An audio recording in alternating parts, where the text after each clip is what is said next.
the Johnson's Wax Program with Fibber, McGee, and Molly.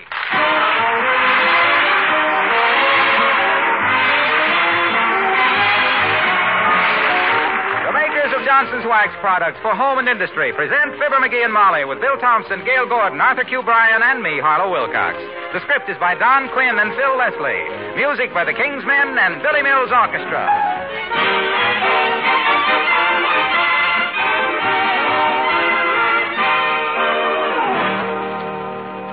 What would you say does most in making a home beautiful?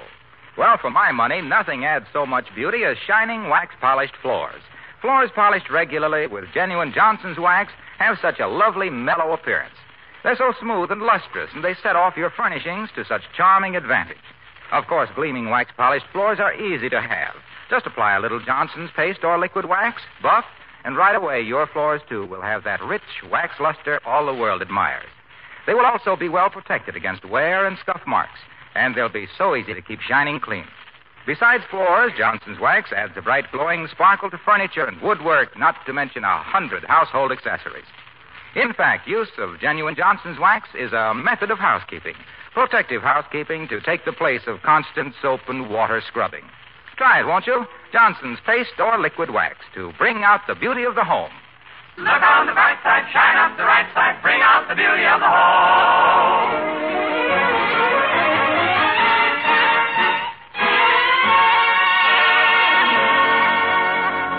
If a woman feels the need of a change of scenery, what does she do?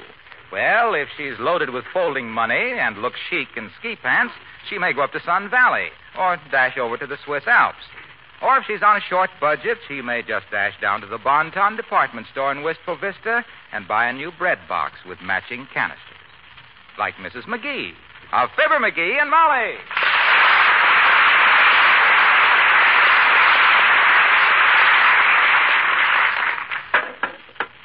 How do you like them, McGee? Don't they look pretty? My dear, I was just about to remark that I have never seen utensils made with such exquisite craftsmanship, such symmetry of line, and such delicate proportions.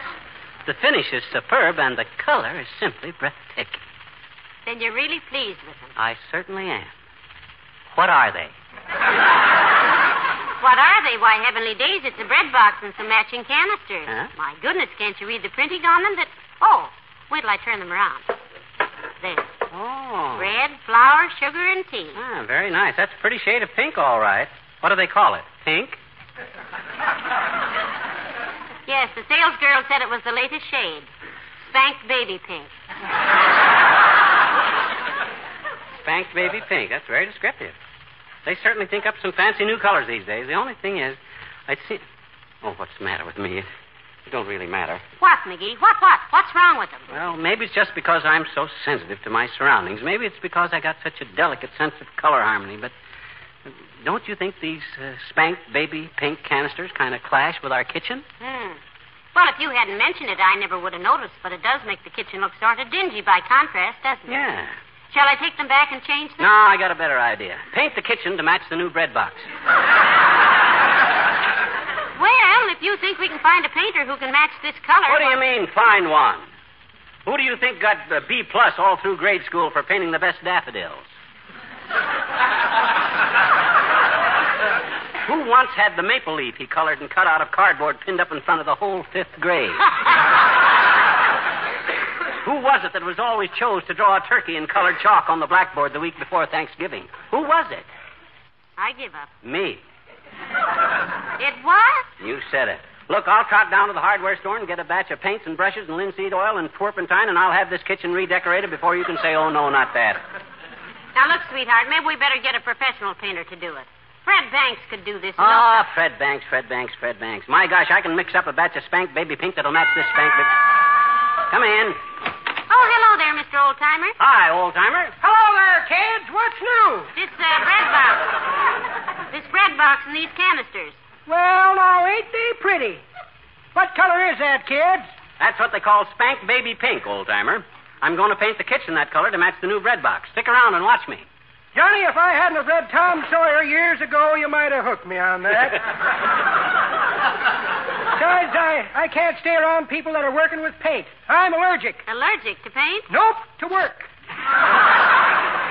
you don't know what you're missing, old-timer. When I start mixing paint, people have been known to just stand there kind of hypnotized by my artistry. When I take the primary colors, red, green, and orange, and start delicately changing their chromatic values according to the laws of refraction and harmony, with due regard for humidity and perspective, I sometimes get my shoes so full of paint I splash when I walk. McGee, you're sure you can mix the paint to match this new bread box? Yep. Seems a lot simpler for me to buy a different bread box to match the kitchen. Me too, Johnny. I mind one time when I was a boy, Mama bought a new doorknob that cost $1,700, and she... A new doorknob cost $1,700. What was that made out of? Solid gold? Nope, just plain porcelain. Oh. But it was wrong color. Yep. Papa had to buy a new door to go with it. That made the front hall look shabby, so after Mama got through having the dining room done over to match the paper she put in the living room to harmonize with the paint job in the hall to tie in with the new door that went with the new doorknob, the total bill was $1,703.10.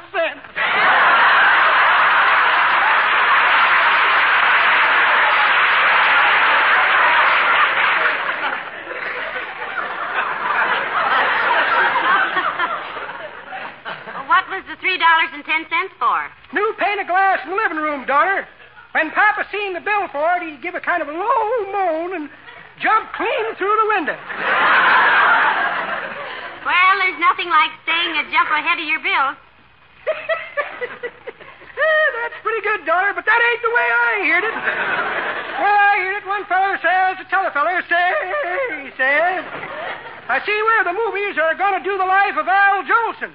That's so, says t'other feller. Why, sonny boy, I thought they'd already done that. They have, says the first feller, but he's had an entirely new life since then.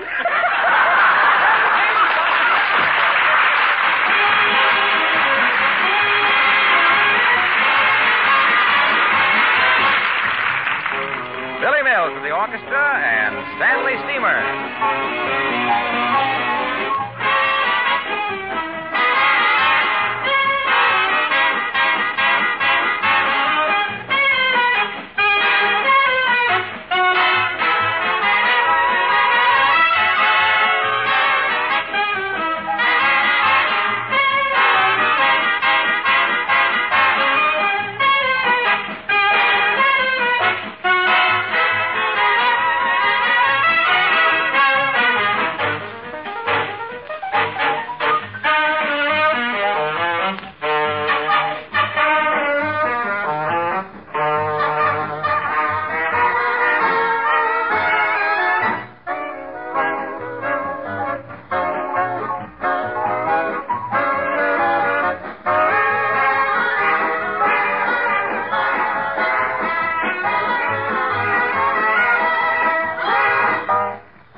was a little polecat whose life was badly spent. When his father died, he found himself cut off without a cent.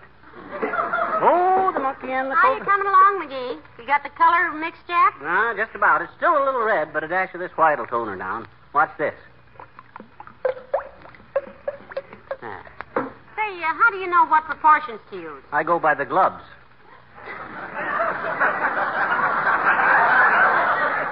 By the what? The gloves. You notice when you pour the paint out how it goes glub, glub, glub? Well, I've discovered that 5 globs of white mixed with 10 globs of red and a glove and a half of gray is almost the exact shade I want. How's it look now? Too red. It's more of an embarrassed shrimp color than the spank baby pink. Mm-hmm. Incidentally, what's the bucket of paint on the stove? Huh? Oh, that's another batch I got too much red into. By the way, I owe you a new tea strainer. Why do you? I thought maybe I could strain the red out of it, but it didn't work. trainer was too coarse, I think. Too big a mesh. I think so, too. Now, let me see. One more dash of turpentine, and I'll just about have this. You see, there's quite a knack to mixing paint. Some people never seem to catch on to it. I'm beginning to think I'm one of them. However, I'll just keep everlastingly at it until I... Come in. Oh, it's Mr. Williams from next door, McGee, the weatherman. Come in, Mr. Williams. Hi, Foggy, old weatherman. How are you? Fair, thank you. And warmer since I stepped inside. Well, let's just say fair and warmer with light shifting eyebrows due to seeing you up to your elbows in paint. That is paint, is it not? Yes, yes. He's going to paint the kitchen, Mr. Williams. Was there something we could do for you? No, thank you. No, I was just verifying a report from my wife. She happened to be looking out our kitchen window an hour or so ago and saw a shadowy figure scurry furtively into our garage. Oh? It came out again carrying 3 large paintbrushes and a can of turpentine, and then darted back through the hedge, coming this way, she thought. Rather accurately, it seems. Foggy, that's a wonderful woman you were married to. Thank you. Anyone who can read the label on a can of turpentine at a distance of 45 feet late in the afternoon has got awful good eyesight, and anyhow, I was running like a deer. Dearie, don't you think it would be more courteous if you asked Mr. Williams if you could borrow his things? Now, let's not get into that angle of it, kiddo. Suppose I always ask him. Suppose he says no, then where are we? Bad neighbors, ill feeling. This way, I take whatever I want out of his garage, and he takes whatever he wants back of his out of my garage if he can find it. What do you think, Mr. Williams? Well, the system has its disadvantages, of course. What disadvantages, selfish? Yes, tell us, Mr. Williams. As the trainer of the St. Louis Baseball Club said when he wanted the boys to have a rub-down, let's put all our cards on the table. Very well. A few nights ago, about midnight, or a little after, or a little before, I don't know which right now, or care, and neither do you, I'm sure, Mrs. Williams and I heard a noise downstairs. I thought it must be burglars, but Mrs. Williams said no, it's just Mr. McGee borrowing something again. At midnight? In your house? Well, as it turned out, it was burglars. They cleaned out the house. Oh. All the silver, fur coats, and radios, and cameras, and clocks, and our insurance had lapsed. Well, I don't think that's so amusing, Mr. Williams. No, not amusing, perhaps, but so satisfactory. You see, I was right.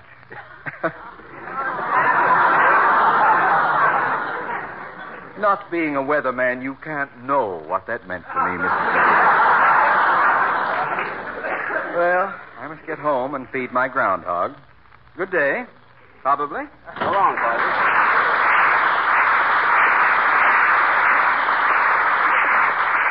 You know, McGee, I do think you've been awfully free about borrowing Mr. Williams' tools and things. Have you ever put anything back? Why should I put them back? He knows where they are. Anytime he wants something his back from me, all I got to do is ask. Now, let me see. A little more linseed oil. Hey, by the way, what is a lin? What do you mean, what is a lin? I mean the kind of a lin that they get the linseeds from to make linseed oil out of. Well, that's strange. I never even thought of that. I'm sorry I did. Does it matter much? No, except I just got a busy little mind. I like to know the answers to stuff. One of these days I might get on a quiz program, and I don't want to dummy up on them.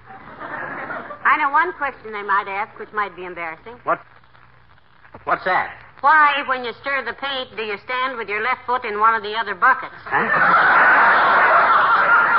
Oh, my gosh. I knew that was there, too. Oh, well, I can't take it out now. It might drip all over the kitchen. Better stand right here till I get the mixture right. How's it look now? Well, to me, it looks like tomato ketchup with just a dash of old crankcase oil. Yeah. It is a little muddy at that, but you got to remember one thing about paint. It dries a lighter color than it goes on. Or does it dry a darker color? Now, let me think. Yes, it dries a darker color than it goes on because I always feel... Hello, folks. May I come in? Oh, excuse me. It's all right, Mr. Wilcox. That was an empty can. Yeah, you better stand in the door there, Junior. You're too clumsy for this sort of stuff. You know anything about mixing paints? Yes, I do. Quite a bit, in fact. Well, then keep quiet. The only way I'll ever get any place with this job is by accident. Expert advice will only be confusing. May I ask what all the decorating is about? Yes, you may, Mr. Wilcox. I bought a new bread box and some matching canisters, so himself here is repainting the whole kitchen to match them. I didn't realize it got so drab looking until we got the new bread box, Junior. Well, now, I hadn't wanted to mention it before, pal, but this kitchen has needed something for a long time. It looks sort of dull. Well, I tried to do... Oh, don't misunderstand me, Molly. Don't misunderstand me, Molly. You're the finest housekeeper I know. No doubt about that. But that's the very reason I've been bothered about your kitchen. Well, that's a fine mixed-up statement. Back up and take another run at it, and don't drag your feet. Well, what I mean is Molly keeps her linoleum here looking so bright and clean and sparkling with Johnson's self-polishing glow coat that it makes the rest of the room look sort of drab by comparison. Just look at that beautiful floor. Oh, for those regular applications of glow coat, that tough wax protection against dust and dirt and wear that Molly gives it, just pouring it out, spreading it around, letting it dry to a beautiful gleaming finish. That's what... But, Mr. Wilcox... That's what keeps that linoleum so beautiful and new-looking. Oh, well... Feast your eyes on those shining colors, pal. It's Glow Coat that does that. Yeah, but because Glow Coat protects your linoleum floor coverings against wear and tear, against scuffs and scratches and spill things. Yeah, but that's why even now this linoleum looks almost brand new. When, as a matter of fact, it's been in here since... Well, say, just for the record, when did you buy this linoleum, Molly? Day before yesterday. That's what I say. Huh? Oh. You through, Waxy? Yes, No. I just want to say that if you keep Glow Coat on this new linoleum, it'll look just as pretty 20 years from now.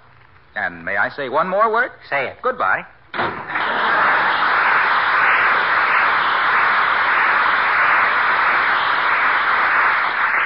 He cheated. Goodbye is 2 words. He's pretty hard to head off when he's on that subject, isn't he, McGee? Yeah, but you did it for a minute. Hey, how long have we had this linoleum, anyhow? Oh, bought it when we moved in here 9 years ago. Oh. But, hey, watch the paint, McGee. You're dripping it. Well, call Wilcox back. He'll wipe it up with a damp cloth. Hey, how's this look now? Getting any lighter? Yes, much. I've seen flags on dynamite trucks that weren't any redder than that. Of course, it isn't anything like that spanked baby pink yet. It will be. I'll get it. Hand me that roasting pan, will you? I'm running out of things to mix it in. I gotta have... Hold everything, company. Come in. Hide the silverware, Molly. It's Horatio K. Boomer. Out here, Boomer. Ah, there, my little Botticelli. Busy with your painting, I see. I can sympathize with you, as I, too, have often been in Dutch, boy. How do you do, my dear? Hello, Mr. Boomer. I'd ask you to sit down, but himself here has cans of paint on everything horizontal. Quite all right, my dear. Don't worry about that. Can't tarry but a moment. Just hastening down to the post office to mail a letter to an old cellmate of mine, September Jones. Well, that's an odd name, September Jones. He was named after the old saying, 30 days, half September. Ah, yes, a splendid lad. I took a rap for that boy one time. You took a rap for him. What happened? He was leaving a fur warehouse one night just ahead of the cops and loaded. I took a wrap and 2 mink coats up an alley for him for safekeeping. My gosh, Boomer, when your friends talk about the old ball and chain, they're kidding on the square, aren't they? Quiet, you insolent puppy! I seem to have misplaced that letter. I had it just a minute ago. Letter. Here's a piece of copper wire in case I want to wire a copper. Here's a midget receiving set for picking up police calls. Received 2 midgets on this last night. Got them both jobs at the dairy as condensed milkmen. The letter, Boomer, the letter. You're looking for a letter. Letter? Oh, yes, the letter. Where did I put the... Ah, what have we here? Oh, yes, a couple of short lengths of pipe and an elbow joint. Man in my business needs plenty of good connections. Something else way down in this pocket here. Well, my garter. Pardon me, my dear, I must have dug too deep. Check for short beer and, imagine that, no letter.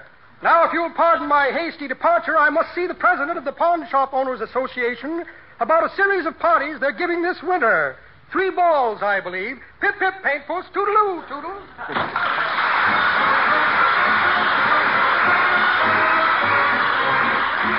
The King's Men, and pass that peace pipe. A medicine man I met said, don't get yourself in a sweat When things look gray, just shrug and say it must have been something I ate.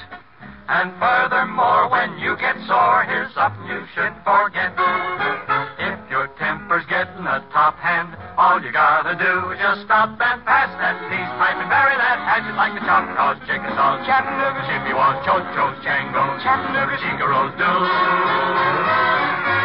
If you're feeling mad as a wet hen, mad as you can possibly get, then pass that peace pipe and bury that tomahawk like those Chichimecs, Cherokees, Chapultepec, Cho-Chos, Changos, Chattanooga, Chingaros do. Don't be cranky, try to use a little restraint. Hold that hanky, wipe off all that war paint. If you find yourself in a fury, be your judge and be your own jury. Pass that peace pipe and bury that hatchet like a Choctaw, Chickasaw, Chattanooga, Chippewas, Cho-Chos, Changos, Chattanooga, Chingaros do. Pull your ears in, try to use a little control. When all clears in, you'll be top man on the totem pole. If you want to be an all-right guy, now the long-faced blues and the night guy, write that apology and dispatch it. When you quarrel, it's grand to patch it. Pass that peace pipe and bury that hatchet like the Choctaws, Chickasaws, Chattanooga, Chippewas, Chichimecs, Cherokees, Chapultepec, Navajos, Chickadees, Cho-Chos, Changos, Chattanooga, Chingaros do. Hug.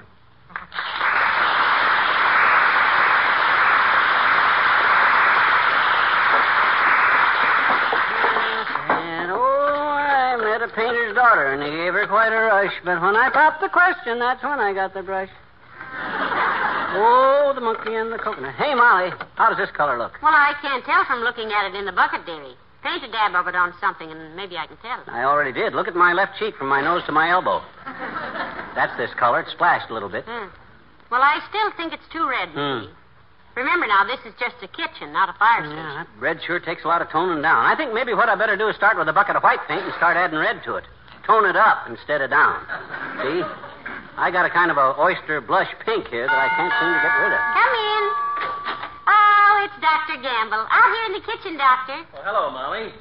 Has somebody been painting something? I thought I smelled paint. Well, get a load of little Inchy-Binchy Da Vinci. What are you up to now, leadhead? His ear's in paint, Doctor. I'm redesecrating the kitchen, Melon Belt. You mean redecorating, stupid? Don't tell me what I mean. Take a look at this mess. He's trying to arrive at exactly the right color, Doctor. Yeah. I bought a new bread box and some canisters at the Bonton this morning, and they made the kitchen look dingy, so he decided to paint the kitchen to match the bread box. You betcha. That sounds like one of his projects. If he ever gets a garden hose that's too long, he'll go out and buy a house with a bigger yard. May I ask, Dribble Finger, just what color you're attempting to achieve? Yes, Doctor, you may. According to the sales lady, the bread box is a new color called Spank Baby Pink. Uh-huh. The closest I've been able to come to it so far is a color I call Old Inner Tube Crimson. Or Fever Scarlet. It seems to be staying too red all the time, Doctor. Yeah. Awfully hard to tone down. Whew. Incidentally, isn't it pretty close in here? Close. I don't know why you both don't have headaches that would kill a horse.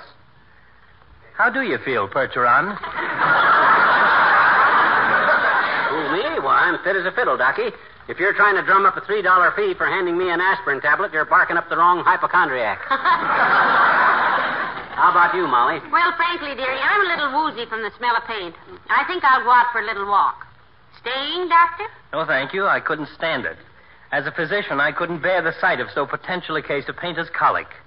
And as a firm believer in the sanctity of the home, this scene of devastation unnerves me. Well, go ahead. Take a walk. A walk will do you good, Doc. You're getting a pot on you that a cannibal could boil 3 friends in. My dear boy, I merely give advice on health problems. I don't take it. Come on, Molly. Get out of here before you get turpentine-itis. So long, Spatterdrip. I'll be back very shortly, McGee. Do you mind my leaving? Oh, no, not a bit, Tootsie, not a bit. Probably get along a lot faster without so much kibitzing. See you later, Doc. Oh, boy. I don't see how it can be avoided. There goes the customer. Yes, they're a couple of cute kids, and with them out of the house, I can really work. Now, let me see. Oh, I'll need one more big mixing pan. Oh, here we are, the wash boiler. Now then, a little red, 4 globs of twerp, 5 globs of white. There, that tones it right down to a deep maroon.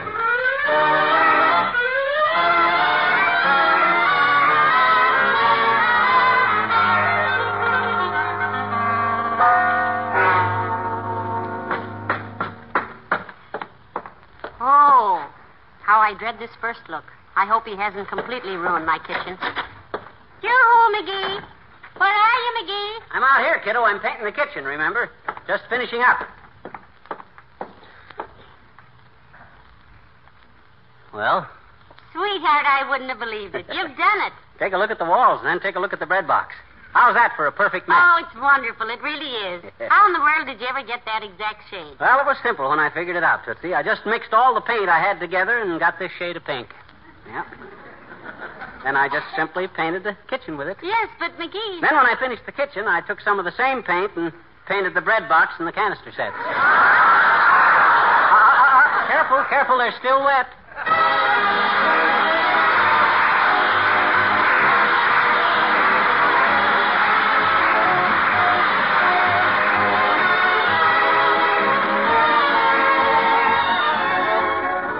You know, in the old days, kitchens were gloomy places with floors and woodwork and equipment that were hard to keep clean. But today, the kitchen is a bright room where your family and your friends like to gather. Now, many things help to make your kitchen more cheerful. Gay curtains, colored walls, white kitchen equipment. And, of course, you already know the brightest idea of all, Johnson's self-polishing glow coat on your kitchen linoleum. The bright shine glow coat gives your floors, adds a touch of sunshine that makes your whole kitchen sparkle. You see, the famous Glow Coat gloss is brighter than ever today, nearly twice as bright as before. And it's so easy to have. There's no rubbing or buffing with Johnson's Glow Coat. To get this sparkling coat of wax protection, just apply it and let it dry. It's such a comfort, too, to know that Glow Coat protects your floors. Why, dirt and spilled things wipe up just like that. And your floors stay beautiful many years longer. By all means, ask your dealer tomorrow for brighter than ever Johnson's self-polishing Glow Coat to bring out the beauty of the home. Look on the bright side, shine up the right side, bring out the beauty of the home.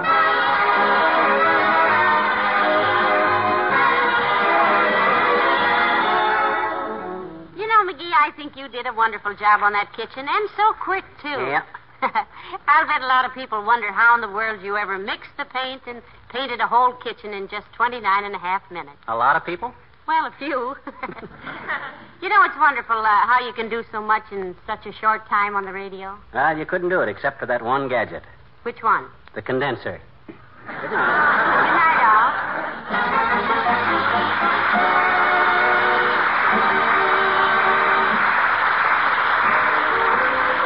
This is Harlow Wilcox speaking for the makers of Johnson's Wax Products for Home and Industry, inviting you to be with us again next Tuesday night. Good night. This is NBC, the National Broadcasting Company.